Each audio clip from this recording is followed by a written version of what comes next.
Welcome to Ladies Talking Business, the program tailored to break down business to its simplest terms in an unusual way. Today we'll be talking about entrepreneurship as a tool for fostering growth among youth in the face of rising unemployment.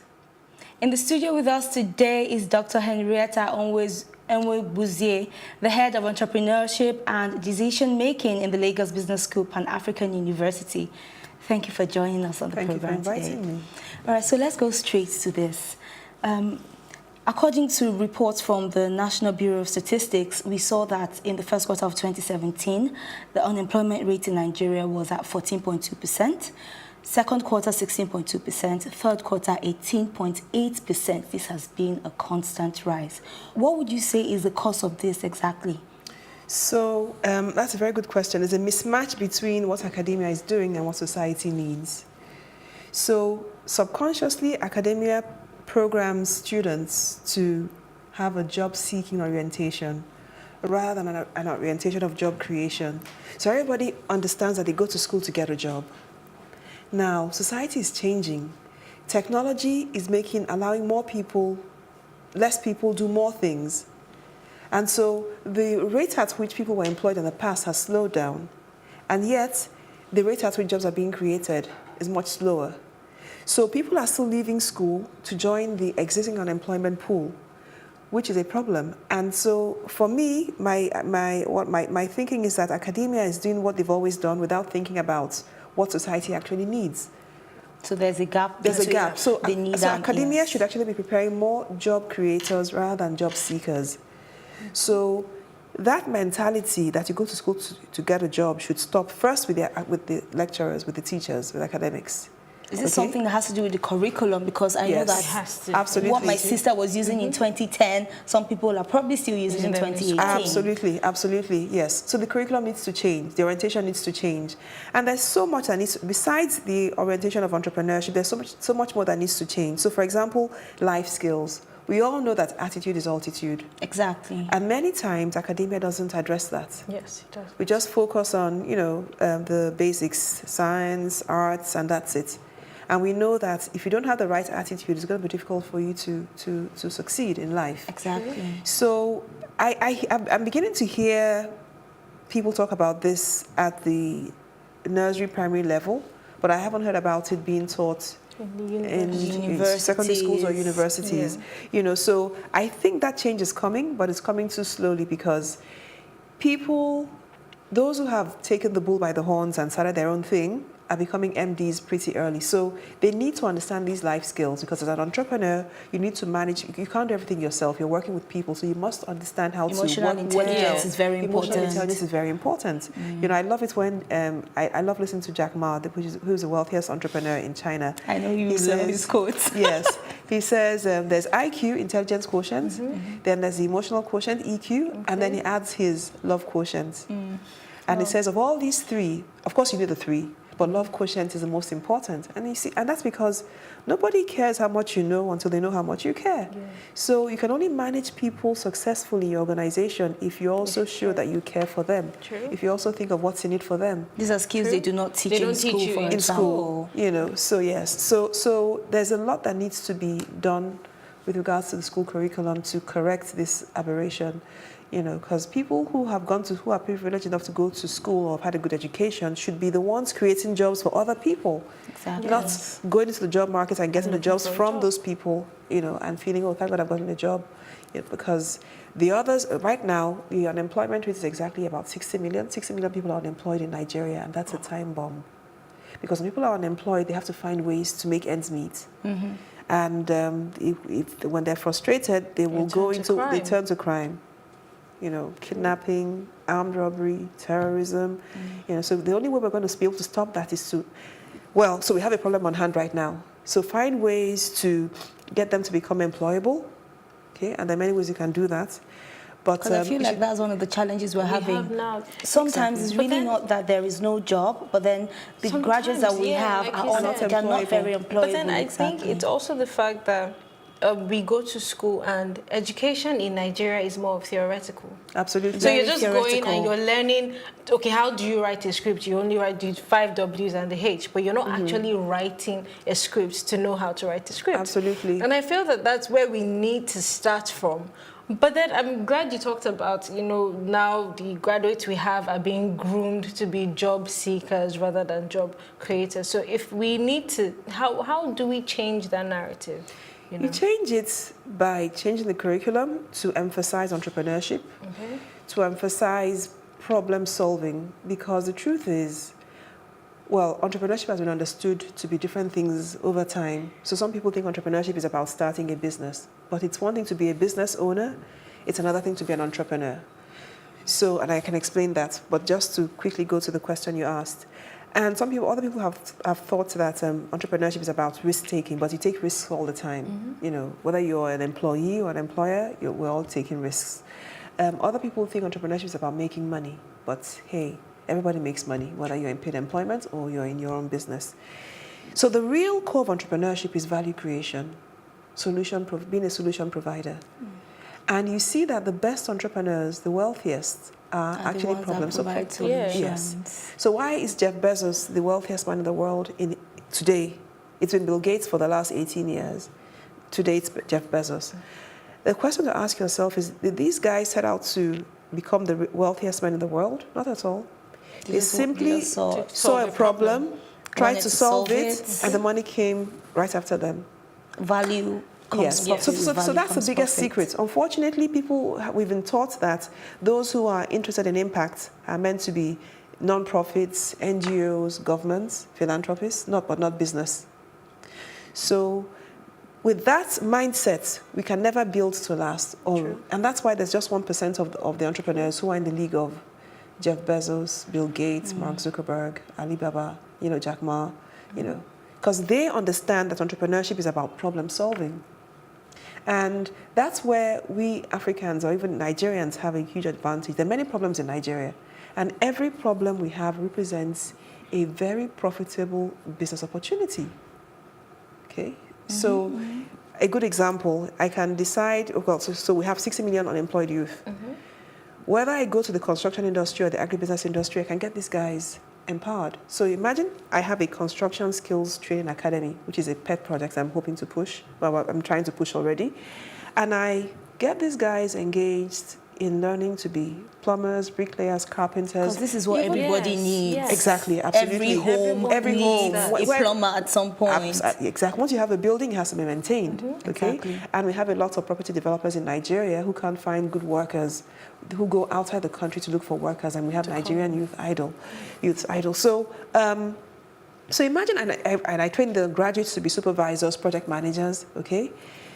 These guys will get jobs faster than my LBS MBAs. Because even before they finish their training, or when they finish, I can easily have an agency where people come to pay me to hire well-trained workers. I can also have a facilities management company that will have retainerships with organizations on estates where we say, well, we have this office. If you need any repairs, you call us and we send someone to you.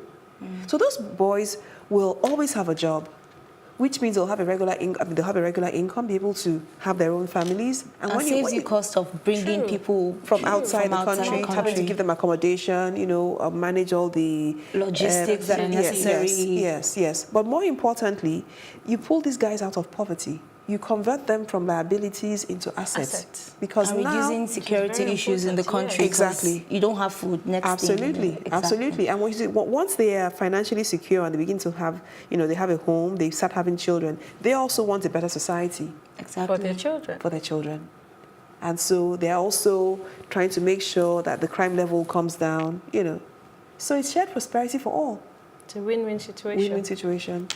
But then with the growing number of unemployed graduates that we have, a lot of people will just look to entrepreneurship as the next move, right? But what exactly is entrepreneurship, and what are the critical factors we should be looking at if, peradventure, we want to go into entrepreneurship? Fantastic. So Entrepreneurship, as I said before, is really about problem solving, creating solutions and commercializing them. So you create the solutions, you commercialize, which means getting a business model around it, okay? And then, of course, continuous improvement. Because if you don't continuously improve, competition will, take your customers away, take over, yes. So, so the entrepreneur, let's use a very simple example that I use in class, okay? So Mr. A is selling paint and is making a lot of money. You can decide, or I can decide, Mr. A is making a lot of money since he started selling paint. I too will sell paint. And then if he sells his paint for 500 naira, I can decide to sell mine for 490, just so that I can underprice him and get customers. I won't be an entrepreneur, I'm just a business owner. Now, if she decides, so paint business is good business. However, because she studied chemistry and because she sees that many houses are getting burnt down, she can decide to add something to paint that makes it anti-inflammatory, which means that if you use her paint and there's a fire in the building, it's not going to burn because the paint stops. The paint is going to stop it. And so she decides to go into the paint business, but selling anti-inflammatory paint. She can then decide, because I'm adding value that is relevant, okay, I can sell my paint for 700 naira. Now, if you and I go shopping and we find that there's paint that there's ordinary paint, and beside that we see anti-inflammatory paint, which means that that's like an insurance for you. Exactly. That's an indirect insurance for you. So you're thinking, 200 naira difference. What I stand to lose is much more than 200 naira, You we'll go for the other one, even though it's more expensive. Now, you could decide, but I also know that if I add something to this same paint, it could also be insect repellent. And I know what she added to make it anti-inflammatory. So you now decide to manufacture paint that is both good quality in terms of color, anti-inflammatory, and insect repellent, which means that anybody who uses your paint won't need to buy insecticide, which is not good for the health anyway, And with the environment, we find ourselves not very tidy. Exactly. Exactly. Yes. So you can easily sell your paint for 900 naira and people will still buy. So what that means is that myself, Mr. B, and Mr. A, who have been selling ordinary paint, will have to up our game very quickly, because it means that in no time, very soon, nobody's going to be buying our paint. So that's why they say entrepreneurs are the engines of economic growth, and they make progress, make society improve. Because if you hadn't added value to the paint, then I would be there selling ordinary paint for the next, 20 years. Yes. But now, because of what you've done, I'm going to be forced to improve on what I'm doing if I don't want to be out of the market, out of business. So very soon, we will all be selling anti-inflammatory paint or both anti-inflammatory and insect repellent. I feel like that's a very healthy competition because you get to be creative. Absolutely. And then each time you're thinking of what can I do to be better, to make my own product better than this product. Okay. Yeah. So that's so entrepreneurship is the fact that you're improving constantly on an existing product or creating more value. If we're able to train people to see problems as profitable business opportunities, because at the end of the day, a problem means people are looking for a solution. And I feel like when an environment that has a lot of issues, a lot of problems, which are business opportunities. Exactly. Yes. So when you see problems, say to yourself, what's the opportunity here? We'll take a break now. When we return, we'll continue with this. Don't go away.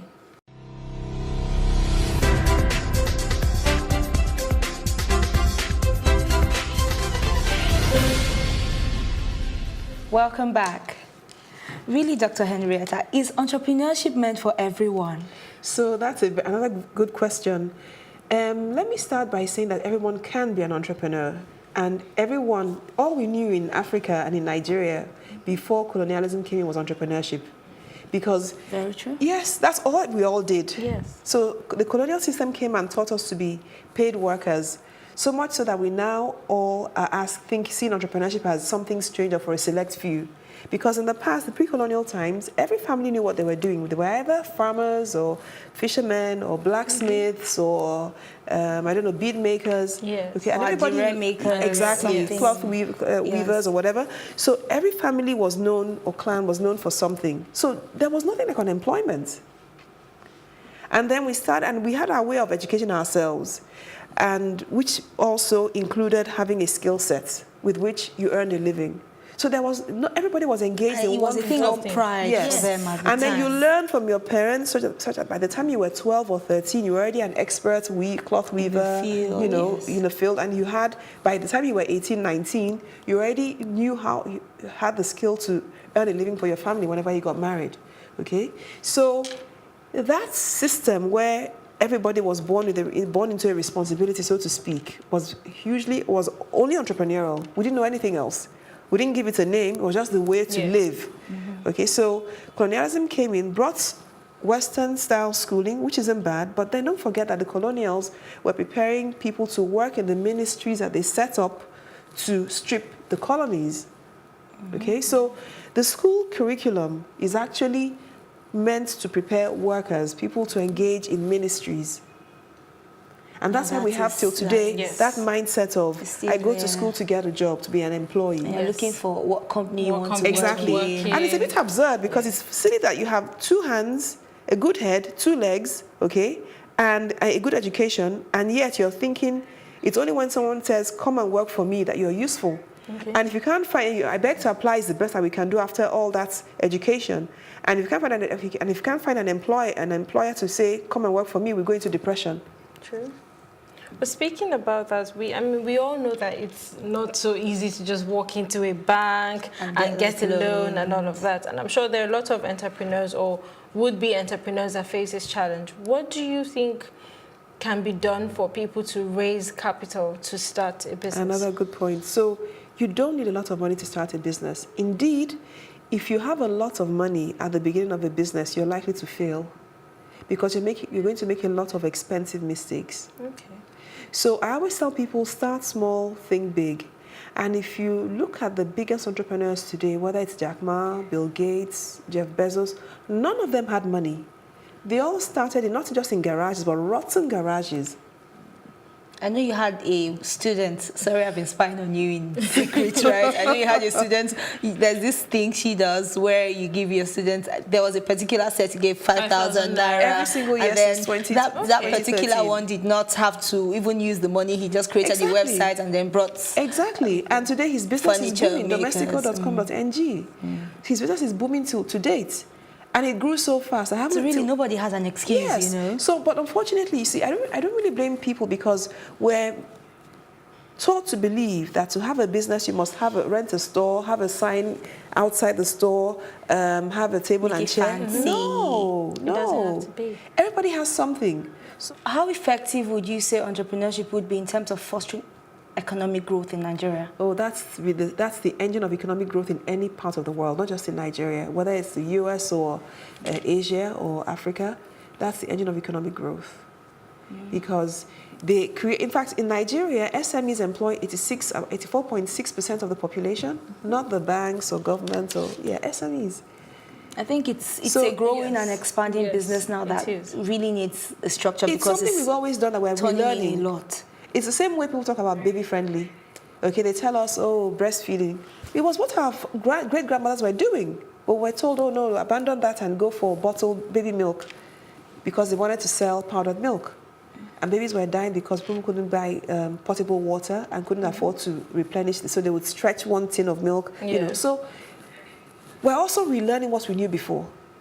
Okay. Because we've been educated out of Just it, a we have to circle relearn. right It's a now. vicious cycle, yeah. But talking about that, I mean, we see a lot of, startups, young startups come up and then they pack up. Is there anything to checkmate, businesses that, Yes. on the verge of liquidating their assets because Yes. of one reason or the other? Is there anything? So some of the reasons why many businesses fail is that rather than try to create a solution, they're trying to make money, which gives you an exploitative mindset. Okay. So we spoke about juice not too long ago. If I go into the juice making business with the mindset of making money for myself, I'm likely going to overdilute the juice and use more sugar than I should because I want to overdilute and still make it sweet. And many Reduce people, quality, yes, so reduce yes. quality. Of course, if you don't like my juice, you're not likely to come back and buy again. Okay, so I don't enjoy repeat patronage. But if I went into juice making because I wanted to make sure people had a nourishing drink, I'll find ways to ensure that it's packed with vitamins and it's really as Healthy. it should be, Nutritious. and Yes. nutritious, and people will buy more. So one of the reasons why people lose, first of all, is that they don't even learn about business. Why are the Igbo spare part traders very successful? Before they start, they've learned through apprenticeship. Yes. They've been apprentices for at years. least 4, they are very 5, 6 patient. years. They will So do they it. never fail. But today, we use business plans badly. We think that just by writing a business plan or just by getting some money, you can succeed. So the biggest mistake you can do is to throw money at SMEs expecting the outcomes to be positive. No, you're going to waste a lot of money. You have to train them first of all. Ask them what they want to do with the money. Get them engaged in apprenticeship opportunities. And then only after they've done apprenticeship for about a year or 2 are they ready to know how to use the funds in a way that will lead to successful entrepreneurial outcomes. So first and foremost, be value-driven. Seek to solve a problem or to meet a need. And then second, learn about the business. Yes. Very important. And even if you don't know, and even if you don't have an opportunity because it could be a new rudiments. industry, start small. Because all the mistakes you make as you go will help you prepare for future. Yes. Yes. Very important. So we just have to ask this question. You know, this year's Independence theme is Youth and national development. So let's bring this to business. Could you link that for us? Absolutely. So young people are usually in school, and as I said before, they need to be trained to have that orientation of problem solving using business. In fact, business is a tool to transform society. Remember we said entrepreneurship is about identifying needs and providing solutions. So let's think of a problem in Nigeria that we want to solve, education. Most of our schools, public schools, Nigeria has very good private schools, okay? But the public schools where the masses, 80% of the children go to. Have you seen these children trooping out of their schools after a whole day of class? You know that they are a lot. Yes, a lot there are of a lot of them, and they can barely read or write when they finish, whether primary or secondary school.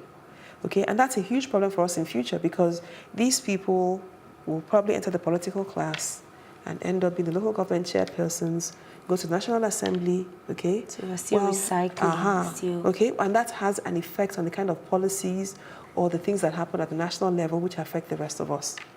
So it's in our collective interest to make sure that we can strengthen the grassroots, the kind of education the grassroots people are getting. Yeah. So how can we address the problem of education? Can you imagine a school that's attached to a bakery or attached to a farm or attached to a beauty and a skin, hair and beauty care, you know, whatever, such that the business attached to the school pays for the school's tuition, pays the teachers as well as the students' tuition. And the students can work part-time in that business. So that starts with the bakery. So imagine that a school is known for a particular business, so that if your choice of schooling depends on the business you want to go into. We have schools like that in Italy, and I know of some schools like that. Right. Okay. Or a leather school where you learn to make bags and stuff. Yeah, or a manufacturing place where you can learn to make shoes. So that the students study part-time and work part-time, and what they produce is actually sold to fund their education. So that's a school venture sort of thing. So at the end of the day, these students will actually do better than those in private schools because they get their school cert as well as a skill that they can use to earn a living and pay their tuition in university. Learning to be dependent and not absolutely to the government. But more importantly, because there's a venture by the school, the school can actually afford to employ good teachers. The students don't need to pay fees because they work for they work to pay for their tuition. Okay. Yeah. So that's another a business model that can sort out without getting. The government will always say, "I don't have funds," so no problem. Okay, let the private sector do it. Come up with a policy framework that encourages the private sector to set up school ventures. Okay, so choose the areas that you think are lucrative, so that each school will have its own department store outlets where the products are sold. So they make money. And I feel like people would troop in for products like that, knowing that they're also helping. Once the products are of good quality, I tell people I don't believe in buying made in Nigeria because it's made in Nigeria. If it's not well done, I won't buy it. So if you want me to, I will buy it if it's well done and made in Nigeria. Okay. All right, we'll take a quick break now, and when we return, Dr. Henrietta would be giving us one financial term, explaining one financial term to us. Do stay with us.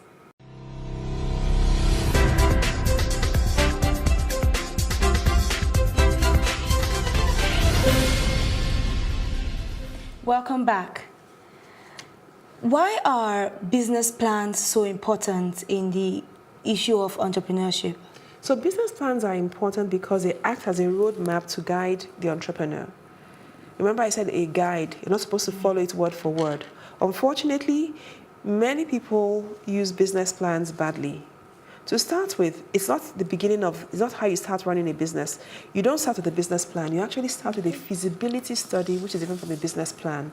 The feasibility study is where you identify a need and you want to be sure that the solution you're thinking of providing is appropriate for the people you feel require that need. So if, for example, a good example of how you can go wrong, even if you have a good business plan, is there was this incident of some Westerners wanting to provide water for a community, village community. And so they put taps, but they kept on finding that the taps were destroyed within a few days. And they realized that the women were not happy to have the taps so close to their homes because going to the stream was an opportunity for them to get away from their husbands and meet together, gossip, laugh, sing, talk about what their plans. Exactly. So the taps was going to cut that, So again, it means that you need to talk to the people you want to help or the solutions, the people you want to deliver your solutions to, so that you know whether what you're thinking about is appropriate for them. So the feasibility study helps you achieve this because, okay, let me think of an example now, feasibility study. So,